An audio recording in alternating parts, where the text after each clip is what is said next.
ابھی ہم مسجد جیرانہ میں حاضر ہیں اور مسجد جیرانہ کے دائیں جانب یہ آپ کو ایک چھوٹا سا گول دائرے کی شکل میں ایک دیوار نظر آ رہی ہے.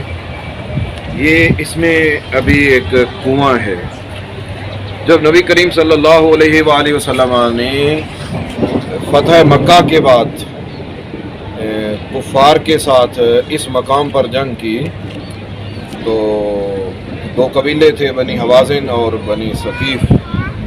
ان کے ساتھ جنگ ہوئی تو جنگ کے بعد یہاں پر پانی کی ضرورت پیش آئی اور پانی نہیں تھا.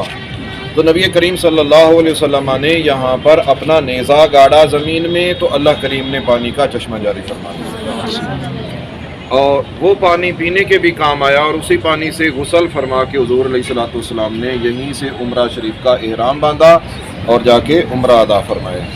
بعد میں اس جگہ کو چشمے سے کنویں کی حیثیت دے دی گئی، کنواں بنا دیا گیا اور اب اس پر پابندی لگا دی گئی ہے، اس کو ویسے ہی بند کر دیا گیا ہے. دیکھنے والوں پر نہ پانی لینے کی اجازت ہے، نہ اندر جا کے دیکھنے کی اجازت ہے. اللہ کریم اس کی برکتوں سے ہم سب کو مالا مال کرے.